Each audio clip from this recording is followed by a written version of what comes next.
தமிழ்நாட்டில் இன்னைக்கு மிகப்பெரிய போராட்டம் நடக்குது. எதுக்கு? எதுக்கு அப்படின்னா, அகில இந்திய மக்கள் இயக்கம் சார்பில் நீட்டுக்கு எதிரான போராட்டம் இன்னைக்கு நடக்குது காலையில். சரிங்களா? ஸோ நம்ம நீட் அப்படின்னாலே நீட்டுக்கு எதிராக முதல்ல குரல் கொடுத்த மாநிலம் அப்படின்னா நம்ம தமிழ்நாடு தான். கண்டிப்பா இந்தியா முழுக்கதுமே நீட்டுக்கு எதிரான வலுவான குரல் நம்மளோட மாநிலத்தில் இருந்து தான் அது வந்திருக்கு. அதுவும் கடந்த ஆட்சியில் ரொம்பவே வலுவான ஒரு எதிர்ப்புன்றது நடந்துட்டு வந்தது.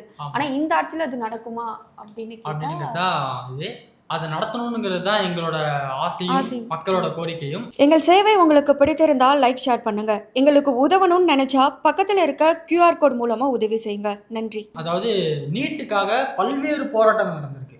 அந்த வகையில் இன்னைக்கு நடக்கிற போராட்டம் நடந்திருக்கு. அந்த வகையில் இன்னைக்கு நடக்கிற போராட்டம் கண்டிப்பா மத்திய அரசோட செவியை கிழிக்கிற அளவுக்கான ஒரு போராட்டமா இருக்குங்கிறது கண்டிப்பா நம்ம பார்க்குறோம். அந்த வகையில் இப்போ என்ன அதாவது இந்த போராட்டத்தோட மெயின் கோர் அப்படி என்ன அப்படிங்கிறது பார்த்தாக்கா, முக்கியமாக நம்ம நீட் வந்து நமக்கு தேவையில்லை. நீட்டுங்கிறது எதுக்கு? நீட்டு நமக்கு தேவையில்லை. அதாவது 12th மார்க்கை வச்சு அடுத்த ஹையர் ஸ்டடீஸ்க்கான இதை வந்து ஏற்கனவே தமிழ்நாட்டில் இருந்த ஒரு சிஸ்டம் தான். அப்புறம் நீட்டுன்னு கொண்டு வந்து அதை மாற்றினாங்க. இந்த நீட் கொண்டு வரதால என்னென்ன பிரச்சனை அப்படின்னாக்கா, 12th மார்க் வச்சு அதுக்கப்புறம் நீட்டுக்குன்னு ஒரு கட் ஆஃப் வச்சு அதுக்கப்புறம் நம்ம வந்து மெடிக்கல் காலேஜில் சேர்ந்து மெடிக்கல் படிக்கணும் அப்படிங்கிற ஒரு இது இருக்குது. அது தேவையில்லை அப்படிங்கிறத அவங்க பார்க்க வேண்டியது. ஏன்னா இவங்க என்ன சொல்றாங்கன்னா, நாங்கள் வந்து தரமான ஒரு மருத்துவத்தை உருவாக்குறோம் அப்படின்னு சொல்லிட்டு அவங்க சொல்றாங்க. ஆனால் ஏற்கனவே இப்போ தமிழ்நாட்டில் வந்து ஒரு 1000 பேர் இருக்காங்கன்னா 1000 பேருக்கு 4 டாக்டர் நார்மலாகவே இருக்காங்க. ஆமாம். இப்போ நீங்கள் மற்ற மாநிலத்தை குஜராத்தோ அங்கெல்லாம் போனீங்கன்னா 300 பேருக்கு 200 பேருக்கு ஒரு டாக்டர் அங்கே பார்க்கறதே கஷ்டம். அதாவது வந்து 1000 பேருக்கு 2 டாக்டர் 1 டாக்டர்ன்றதே கஷ்டம். ஆமாம். அப்போ அப்படிப்பட்ட நிலைமை இருக்கும்போது தமிழ்நாடு வந்து அதில் ரொம்ப ஒரு 2 படி மேலே தான் இருக்குது. பட் ஆனால் அதை பிடிச்சி இழுக்கிற மாதிரி தான் இந்த நீட்டுன்ற தொடர்ந்து இருக்குது. 2017 நினைக்கிறேன். அப்போ தான் வந்து ஏடிஎம்கே போயிட்டு ஜெயலலிதா மேடம் கையெழுத்து போட மாட்டேன்னு சொன்ன. அதாவது ஜெயலலிதா அவர்கள் என்ன சொல்லியிருந்தாங்க அப்படின்னாக்கா, இந்த நீட் கொண்டு வரும்போது நீட் வந்து எங்களுக்கு 1 வருஷம் எங்களுக்கு வந்து இது அவகாசம் வேணும். இந்த வருஷம் நாங்கள் வந்து நீட்டை கொண்டு வர மாட்டோம், 1 வருஷம் எங்களுக்கு அவகாசம் வேணும் அப்படின்னு சொல்லி அவங்க வந்து மேலே வந்து ரொம்ப ப்ரெஷர் பண்ணி அதை வந்து கொண்டு வந்தாங்க. ஜெயலலிதா அவர்கள் மறைவுக்கு பின்பு இது அப்படியே மாறப்பட்டது. அவங்க நேராக போயிட்டு கையெழுத்து போட்டு வந்துட்டாங்க, நீட்டையும் கொண்டு வந்துட்டாங்க.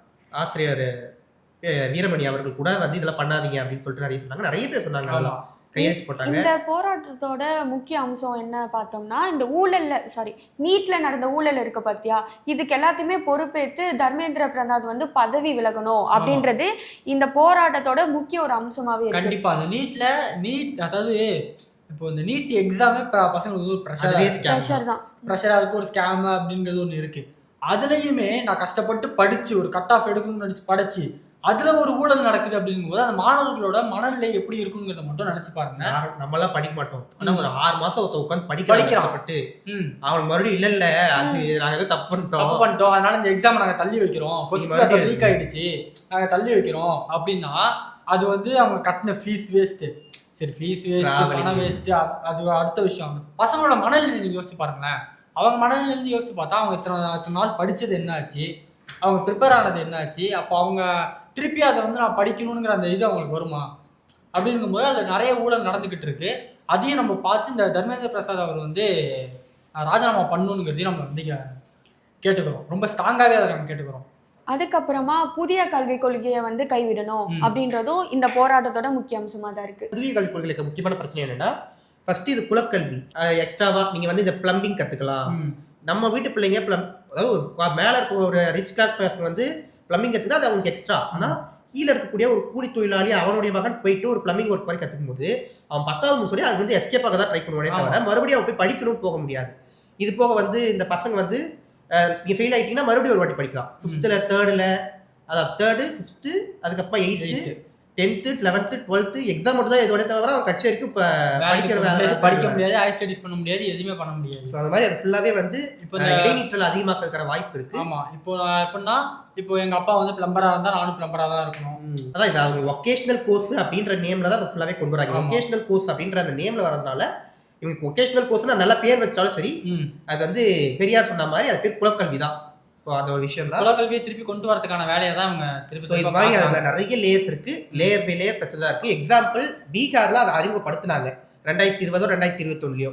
அப்படியே அடுத்து ஒரு 2-3 வருஷத்தில் பார்த்தீங்கன்னா அதோடைய ட்ராப் ரேட் வந்து பயங்கரமாக இன்க்ரீஸ் ஆச்சு. ஆமாம். அது மாதிரி பல மாநிலங்கள் வந்து அதை கழிவை வந்து சாப்பிட்டு அது சாப்பிட முடியாமல் ஜீர்ணிக்க முடியாமல் கக்கட கதை தான் நடந்துச்சு தவிர அதனால சக்ஸஸ்ஃபுல்லாக ஒரு மாநிலம் இருக்குது. ஏன்னா ஒரு 5 வருஷம் ஆயிடுச்சு. ஏதாவது ஒரு மாநிலம் நியூ எஜுகேஷன் பாலிசி இம்ப்ளிமெண்ட் பண்ணி இவ்வளோ தூரம் வளர்ச்சியை காட்டியிருக்குன்னு ஒரு எடுத்து காட்ட முடியுமானா இது வரைக்கும் ஒன்றிய அரசால் அப்படி ஒரு காட்ட முடியலன்றதா உண்மை. அடுத்து ஒரு பெரிய முக்கியமான விஷயத்தில் என்ன சொல்கிறாங்க அப்படின்னா கல்வியை பொதுப்பட்டியலேருந்து மாநில பட்டியலுக்கு மாற்றணும் அப்படிங்கிறத நம்ம கேட்குறோம். அதாவது மாநிலத்துக்கான கல்வியை மாநிலமே வந்து நிர்ணயிக்கணும், இது பண்ணணும், அது கண்ட்ரோல் வந்து மாநிலத்தில் இருக்கணும் அப்படிங்கிறத நம்ம வந்து கேட்குறோம். பொதுப்பட்டியல் இருந்துச்சுன்னா இப்போ அவங்க நீட்டு கொண்டு வந்த மாதிரி அடுத்து எல்லாத்தையுமே கொண்டு வருவாங்க. இதுல என்ன பிரச்சனைனா நம்ம ஒன்று இம்ப்ளிமெண்ட் பண்ண முடியாது, அவங்க ஒன்று இம்ப்ளிமெண்ட் பண்றதா நம்ம ஏற்கிற இடத்துல தான் இருக்கும், நம்மளால ஒன்று பண்ணவே முடியாது.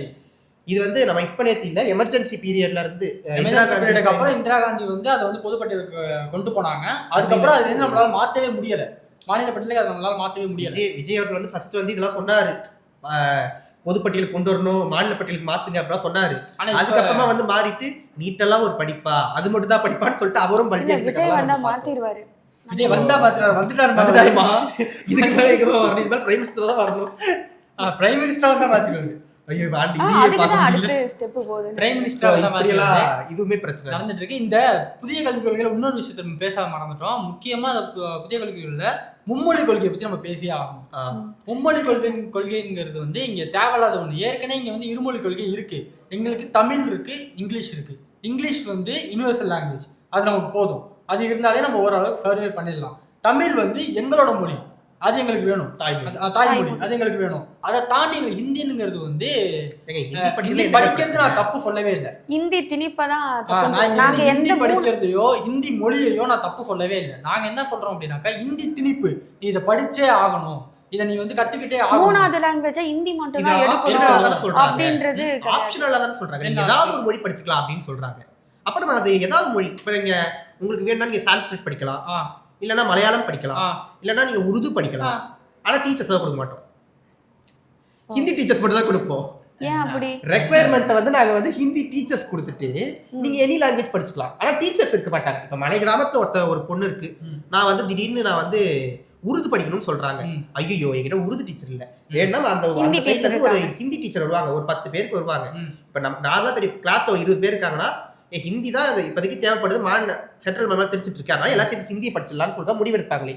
எனக்கு மலையாள படம் பார்க்கணும்னு எனக்கு ஆசை, அதனால நான் மலையாளம் படிக்கலாம். ஆனா கிளாஸே மொத்தமா அது முடிவெடுக்குமான்னு கேட்டா இல்ல. அப்ப இது நேரடியா சொல்லாம மறைமுகமா சொல்ற வேலை. அப்புறம் நீட் எக்ஸாம் அப்படின்றதுனால நீட் எக்ஸாம்னால வந்துட்டு நிறைய பேர் சூசைடும் பண்ணிக்கிறாங்க. ஒரு நாளைக்கே வந்துட்டு 38 பேர் சூசைட் பண்ணிக்கிறாங்க அப்படின்ற மாதிரி டேட்டாஸுமே இருக்கு. இதோட நீட் எக்ஸாம் ஸ்டார்ட் பண்ணதுலேருந்து 73 டைம் வந்துட்டு எக்ஸாம் பேப்பர் வந்து லீக் ஆகிருக்கு. இது எல்லாத்தையுமே எதிர்த்து தான் இந்த போராட்டத்தை முன்னிறுத்தி பண்றாங்க. அதாவது தமிழ்நாட்டில் மட்டுமே இது வரைக்கும் 20க்கு மேற்பட்ட இது சூசைட். இன்னைக்கு கூட சேலத்துல ஒரு சூசைட் நடந்திருக்கு நீட் எக்ஸாம்னால. ஆமா, இது வந்து மாணவர்களோட மனநிலையை வந்து ரொம்ப இது பண்ணுது. சூசைட் பண்ணிக்கிற அளவுக்கான ஒரு விஷயத்தை கொண்டு போகுது அப்படிங்கும்போது நமக்கு தேவையே இல்லை. இன்னொன்று, மாணவர்கள் இதனால பயங்கரமாக ஸ்ட்ரெஸ் ஆகுறாங்க. இப்போ டாக்டர் படிக்கணும்னு நான் நினைக்கிறேன், எனக்கு இதுக்கு மேலே ஒரு எக்ஸாம் இருக்கு, நீட்டுக்கு படிக்க. ஏற்கனவே நார்மலாகவே நீங்கள் நினச்சி பாருங்களேன், வீட்டில் இந்த 9th முடிச்சதுக்கு அப்புறமே 9th இருந்தே நம்மள வந்து சொல்ல ஆரம்பிச்சோம், 10th பப்ளிக் எக்ஸாம் படி எங்கேயும் போகாத, இப்போ வீட்டில் படிச்சே ஆகணும், டியூஷன் போ, அங்கே போ, இங்கே போகணும், ஒரு ப்ரெஷர் போட்டே இருப்பாங்க. அந்த ப்ரெஷர் வந்து 10th ஆரம்பிச்சு 12th வரையும் இருந்துகிட்டே இருக்கும்.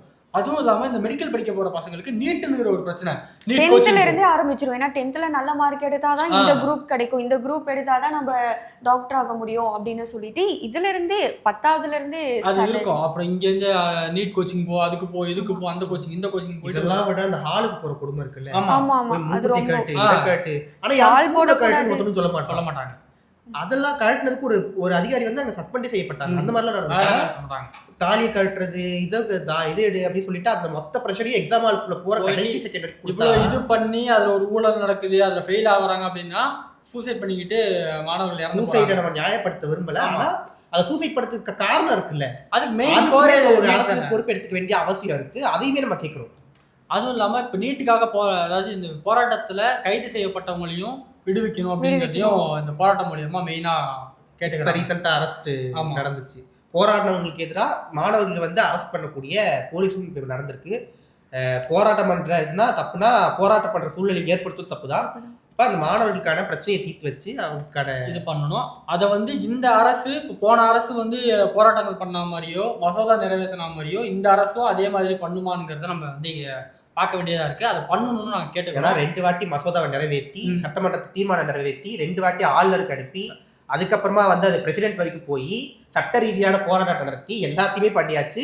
நீட் கையெழுத்து இயக்கம்னு சொல்லிட்டு பல லட்சம் பேரை கையெழுத்து பண்ணாச்சு. இவ்வளோத்தையும் பண்ணிருக்காங்க. இப்ப திமுக என்ன பண்ணுச்சு? இனிமேட்டு இந்த கேள்வியை கேட்காம தாவேகா என்ன பண்ணுச்சு அப்படின்ற கேள்வியை நாங்க கேட்கிறோம். ஒருவேளை இந்த நீட்டுக்கு தாவேகாவால ஒரு தீர்ப்பு கிடைக்கும் அப்படின்னா அதை கண்டிப்பா நாங்க வரோம். அந்த ஃபோர்ஸை தாண்டி நீங்க ஒரு படி எக்ஸ்ட்ரா பண்ணாலுமே அது எங்களுக்கு சந்தோஷம் தான். அதை நாங்கள் வரவேற்போம் தான். இது என்னங்கிறத பார்ப்போம். முக்கியமா இது விஷயமா சொல்றதுனால எங்களுக்கு நீட்டு தேவையில்லை, புதிய கல்விக் கொள்கை தேவையில்லை. நன்றி.